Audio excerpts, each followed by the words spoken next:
Hey! Welcome to episode 3 of the Breaking Chains podcast. Thanks for being here today. How are you? I'm good. Welcome back. Really excited for today. We dove into trauma in our last episode, and I think when we finished, we were talking with our producer, and we were like, I think there's so much more to be said about this topic, but so we pinpointed what really needed to be said, and that it's like we only, tapped the surface of it. Of course. And it wasn't until after where I was like, wow. So much. There's so much. There's so many layers, but being on this journey will allow us to get through them. Yes. And a big one that we just kind of couldn't get off topic of, and I think we're able to dive in a little bit deeper there, is relationships and how they truly affect our health. You can't run from those. Our entire life is built on relationships with others, relationships with ourselves, and actually relationship with everything around us. I mean, even think relationship with fitness, relationship with nutrition, with relationship with your mind, relationship with your health, relationship with every single thing. So I'm super excited about this topic today. Yes. So when we spoke about trauma last time, we were talking about trauma, and that was the topic. And then what really came up is, where does that trauma begin? So not sticking to necessarily the point of trauma, but how relationships affect us in the beginning. So right in the womb, right where it really starts, the relationship that we had with the space that we were created, and then birthed into a specific space, and having that relationship with our parents. That is our first relationship. So are you saying that potentially trauma can happen soon as inception for the baby? To get deep, I do believe that our journey begins with that conception. When you are conceived, the journey in the womb, and doctors will tell you this now, scientists will tell you this now. There's documentaries on it. I think I watched one on Netflix about how, yes, your DNA, your genetics obviously are affected with what your mother eats, what your mother thinks, what your mother thinks of herself, what she thinks of the pregnancy, how she's treating her body. All of that affects you in embryo. And then, of course, a big part of your journey is that birth. And I'm very passionate about birth, everything babies.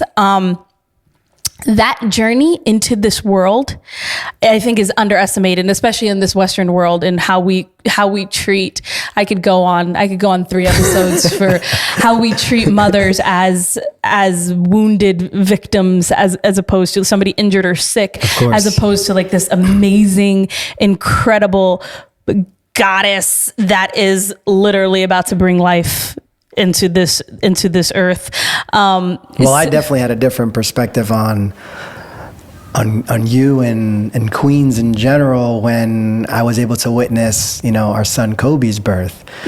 So definitely game-changing experience. But the only reason I really wanted to bring up was the fact, when it comes to, do you think you can be affected after inception? And that time frame is that to really give people somewhat of a perspective on the fact that there's parts of life that were out of our control, and to give them space and compassion with themselves, because there's many parts of our life, whether it's traumatic responses, that we might not know where that actually came from. So if something happened in the first 9 months of our life, we may not know. So I think just stressing compassion itself for where you're at right now is a key part of the journey. Right. And I guess we just kind of got totally off topic, because like I said, I could go on for 3 episodes about, or probably more, do a whole series on birth and womanhood. But going back to the relationship, right? So when we're born and are we held? Are we safe? Starts at that root chakra, right? The base of where we are. What do relationships look like to us? What's a healthy relationship? And I want to say most of us are not really taught that, because we come here in this life form to experience something never experienced before. Of course. So it's kind of journeying and learning and having that compassion and helping others see a different perspective, see a different lens, see a different experience. But as we grow in our household, what are some habits that maybe we learn? And that goes into how we eat, how we speak, how we think, how we value ourselves, how we respond to others. Of course. What are we being taught? So the basis of our relationship journey begins at home. Agreed. I mean, that's what we're kind of comparing and contrasting everything to. Mm-hmm. But the bottom line is that we know no difference, because that's the environment that we were in. So this is why I believe, like, as we do grow up and we do, embrace other environments, we are able to see other things. Like sometimes even just looking, our recent Christmas, I was able to experience your family. And I was like, oh my God, This is how a family can be, like laughing and having fun. And so, but again, that's a comparison compared to my experience. Mm-hmm. And it's funny you say that, because me growing up in my life, obviously that was normal. It was so normal for my family to get together and have fun and laugh.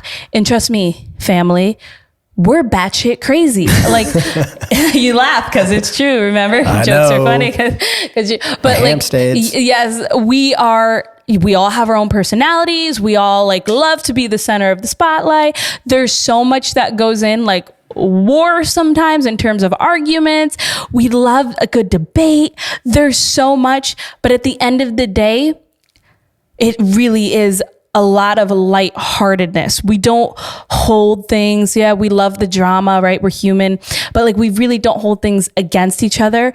No matter what, we have each other's backs. We're not going to hold this grudge and harbor on things. Mostly. And that's the theme of my life, of how my father's family raised me. There are some events in my lifetime that affected me, of course, but nothing that I could say where I was not loved or shown love in that space. So I think our relationship brought a lot of light to me. In which way? So where intimacy comes in, I learned a lot from your family. Mm-hmm. So what did you learn? What do you think your family's like? I don't want to speak about your family. I love your family. I love my family too.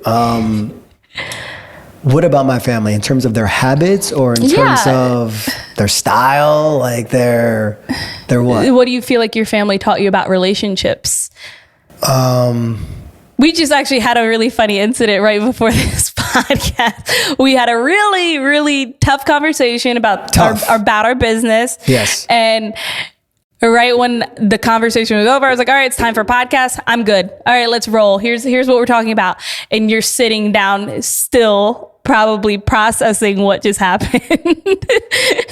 Yeah, I mean, I feel like my family is extremely emotional about anything and everything. I do think it takes time for us to What kind process. of emotion? Because emotions vary. What emotion do you think is I think my family strays more towards anger, the anger side of things, to close up, shut down, go on their own, and kind of just be in that place. I think that is a very easy emotion that comes out of us, quite honestly. And so I think part of what I've learned from that is that may be an initial, and I can say for sure it's been an initial emotion that easily comes up in my life. So a really heavy, sorry for cutting you off, but a really heavy ingrained pattern. So when you think of a river flowing and the river keeps flowing through that same space, it gets deeper, it gets more cut out, right? In that same, so this pattern that's happening, it just keeps flowing. And the more you pour water, energy, life into it, it gets more and more ingrained, right? So that pattern of anger, it repeats itself. Of course. How do you undo that? The way that you undo that is to be aware of it. And, you know, I heard something about a month ago that really hit me. And it was like, we as humans right now tend to live our life so much on the external side of things, like what's in our world right now, what do we see, and we've forgotten about the inside. And so because we're so focused on the outside right now, it's like life is showing us through our relationships and relationships with other people reflections of ourself. Always taking us back in. So now as I have relationships with anybody, you, my family, acquaintances, strangers, whatever it may be, I'm looking at that person and I feel like they're teaching me something about myself that maybe internally I haven't been able to witness or to see yet, but that process has allowed me to bring more awareness to my life and to be able to sit with that experience. Just like before this podcast, I sat with our strong conversation to let the emotions rise and fall. So, okay, so you sat there with it and you were still angry. You were clearly angry, right? So what would you say about that? The fact that you still get angry and you could still sit there and be mad, what do you have to say about that in terms of, okay, I'm watching myself be mad? Well, 100% I was angry. Mm-hmm.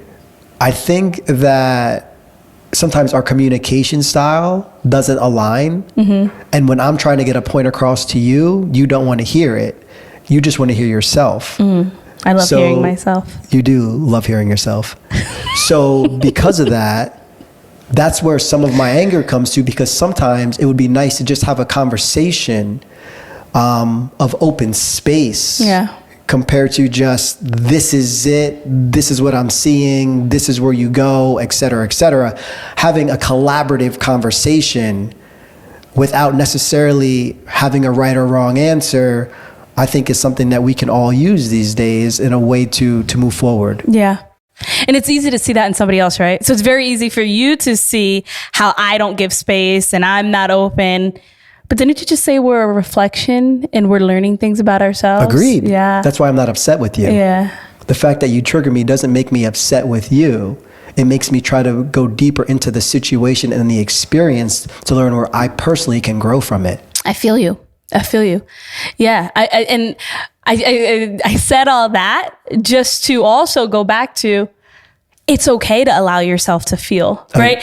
When you're in those emotions, it's not wrong, right? So just that awareness and becoming aware, it doesn't mean we have to be perfect, right? When we're on this journey of healing, it's just like actually beating yourself up for having the emotion intensifies it, makes it worse. That's the cycle that you're actually trying to break. So allowing yourself to feel and allowing yourself to be like, oh shit, I'm really angry right now.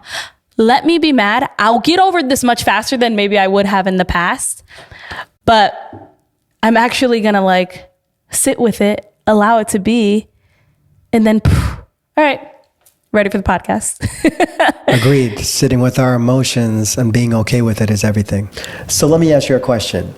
As you have now given yourself the space to really think and think about your past and some of your family habits, what have you been able to become aware of in terms of how your family treated you and how you have ended up dealing with that with specific type of habits? So stepping into certain elements of my family dynamic, I would say like, okay, so my household, well, my family's from the Caribbean.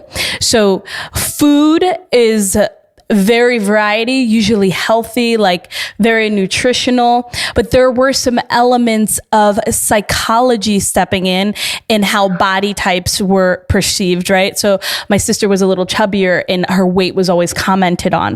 Okay. So me being younger, knowing, okay, that doesn't seem good. I'm going to make different choices with food, right? I'm going to be seen and accepted. So that was a huge part. I think of, if we go back to trauma, me having the mother wound and not, being nurtured from my biological mother, I feel like I had that longing for acceptance, approval, and just like unconditional love. Okay. But seeking unconditional love puts a lot of conditions on love, because it's like, I'm going to do whatever it takes to get love.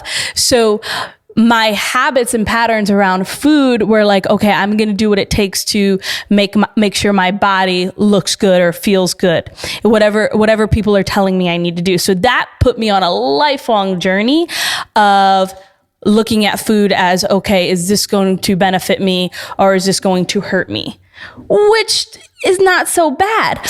So are you saying that you decided to eat specific types of food for approval? Right. Based off of what that food would make your body look like? Right. Okay. If we were to put it all together. So households can also affect health around, if we're staying around the topic of food, if I'm trying to put this all together and make it make sense, food can also be one of those things where we're taught to eat in a specific way. And subconsciously, unconsciously, we're taught, okay, rice and beans are staple, and we're going to have rice and beans every meal. Is that necessarily healthy? Or, the standard American Western diet, Eastern diet, boxes of cereal, Pop-Tarts, Elio's pizza, all the things that are normal to eat, never looking at ingredients at all. And it's kind of funny. You bring up a point about food, and I quickly just got this thought back in my past. I remember being at this place called Bennigan's. Oh no, you know what? It was Red Lobster. I was at Red Lobster, and Red Lobster has those incredible, like the biscuits, the cheesy biscuits. That you're allergic to everything in them. I remember being there. I'm allergic to everything in there. But I remember being at the restaurant, and, my older brother, JJ, was there, and he's 5 years older than me. And I remember having my dad making a comment like, oh, I bet you that Chris is going to be able to eat more food than you. and I was thinking about that. And it was just like, it was also at a time when at around 6th grade, I was an athlete my whole life, but at 6th grade, I started to gain weight. And so 6th grade, 7th grade, 8th grade, by 9th grade, I was at my biggest size. And I didn't know what to do, but I go back to that thought process that did I subconsciously start to think that I felt like I had to eat? Number one, I wasn't eating healthy foods in my family at all. Cereals, Coca-Colas, everything you can think of. But was I subconsciously thinking that I needed to eat these foods for approval? For approval. So I can't tell you that's the truth. I don't know. Right. But it's just being willing in life to question everything and to be okay with maybe not having an answer. There's definitely cultures in houses where I'm sure a lot of Italians can agree with this. You're half Italian. I know Portuguese culture, and a lot of people that come from poverty, period.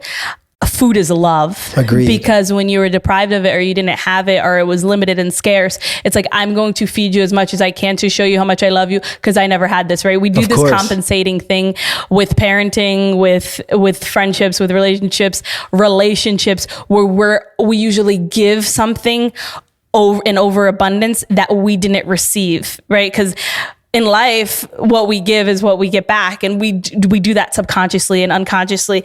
And so a lot of times we're just overeating. So this is a health habit that we won't recognize until we're shown, right? Until somebody meets with our nutritionist and is like, oh, this is too much food.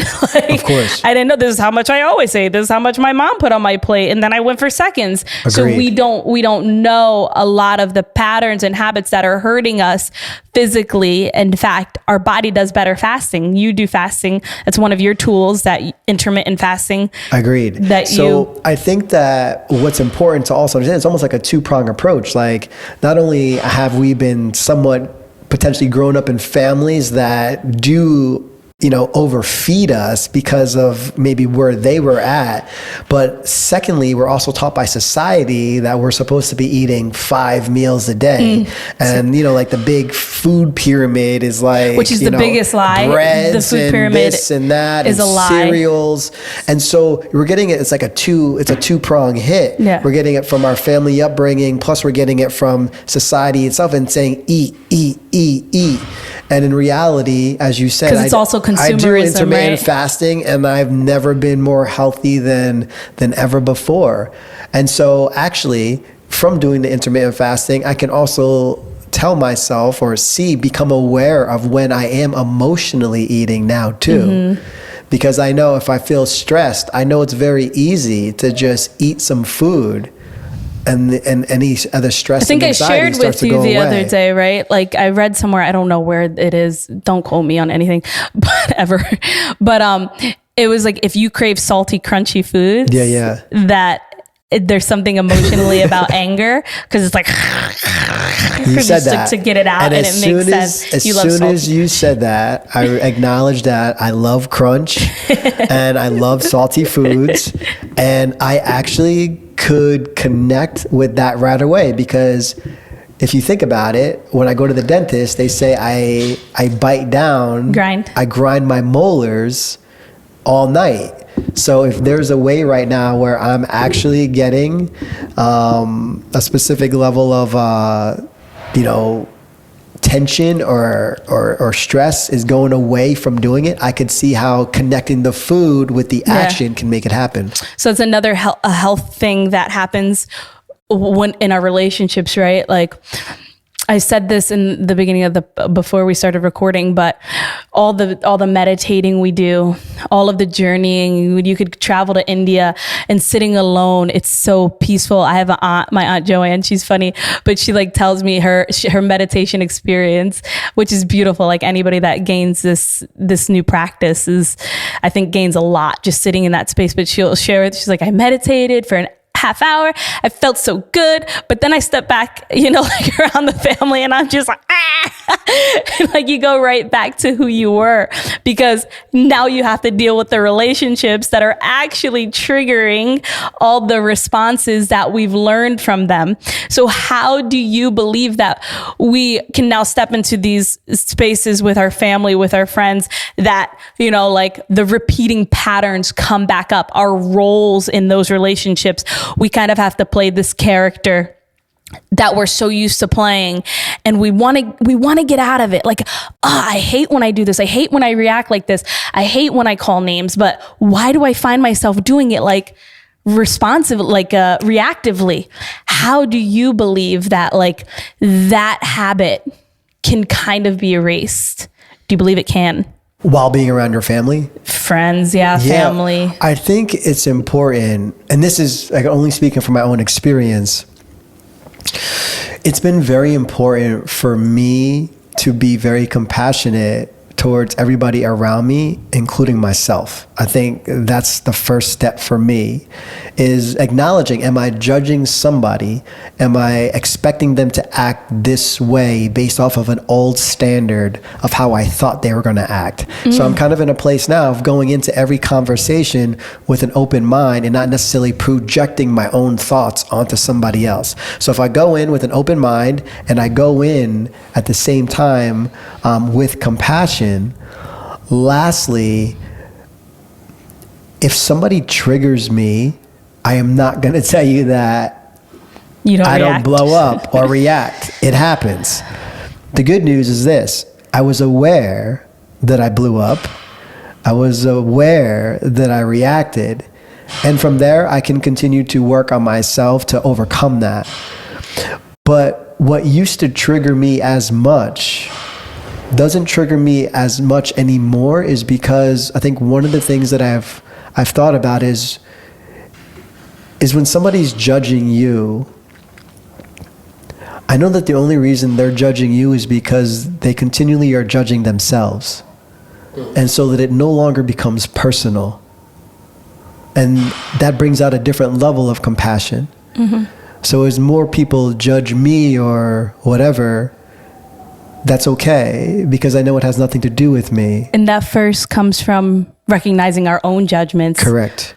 Of others are based off of our own judgments of ourselves. Agreed. So it's that self-reflection first that, wow, I can see I'm really harsh about people's body image because I'm so obsessed with mine.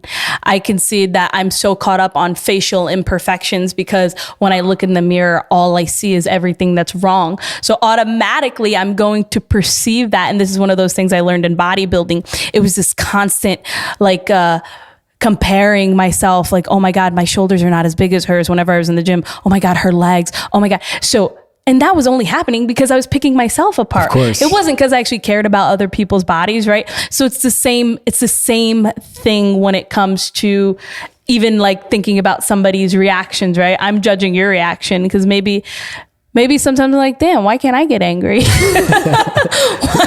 Why do I just let things go? Maybe I should be angry and like really prove my, right? There are times. I think people have different emotions for different reasons, right. you know? And we could all work on something. Of course. And that's the beauty of relationships and seeing different experiences and different perspectives. I just wanted to say one thing and tell me if this resonates with you or not.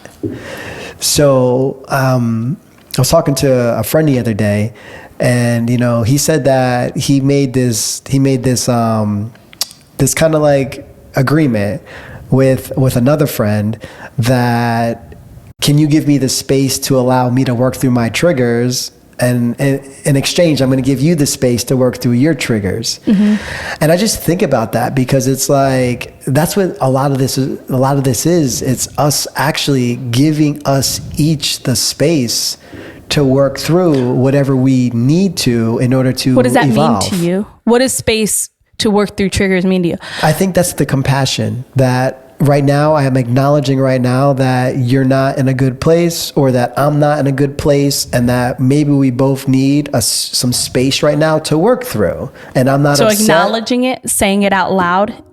Yes, I think saying it out loud is actually pretty powerful because it's showing a whole different level of awareness and an authenticity with the current moment. Whose job is it to say it out loud? The triggeree or the triggerer? That's a good question. Because if you're mad, is it your responsibility to stand up for yourself in that moment and say, I'm triggered. I'm triggered. And I actually need a moment. Can you give me that space? Or is it, yeah, I see you mad. You want some space? No, the person who has been triggered is going through the emotion. It's going through the It's emotion. hard to get out of that when you're in it. Even if you see it, you're like, okay, I see it. But I also think that the triggeree, if that's a word, can, if aware, can see what their actions have done and can learn from that also. Yes. So I think that both parties can actually learn from that experience. Yeah. So all of this to tie it into health is, because that's what I really want to do, like showing how these relationships affect our health. It's all patterns and habits, and becoming aware and seeing like, okay, I can see this now. Now, what is a solution to get me where I want to be? This engraved route, this deeply intertwined, interconnected river flowing. How do I dig out a new pathway? How do I dig out a new pathway and reinforce that? So like every time I'm angry, wow, I see it. Now, how the next time? Every time I emotionally eat, wow, I'm doing it again. How the next time? Do I not do this? I think the key is to see it and to let it go. And and have compassion for yourself that you saw it And if the fact that you saw it now means that you've already made progress, because a couple of days ago or a couple of months ago, you didn't see it. And the fact that you actually see something now, I think you're on the way to transcending it. Interesting. All right. I think we're just going to wrap that up. So much, just so much. I feel like I mean, we could even stay on topic today, but thank you again for joining and listening through our passionate A lot of passion. conversations. A lot of passion. But passion placed in the right place. I want us all to win. We're walking each other home. We're all Walking each teaching- other home. All these relationships are teaching us something, and we just hold everyone where they're at, because we all got something going on. Where you're at is beautiful. Where you're at is beautiful. Thank you. Thank you.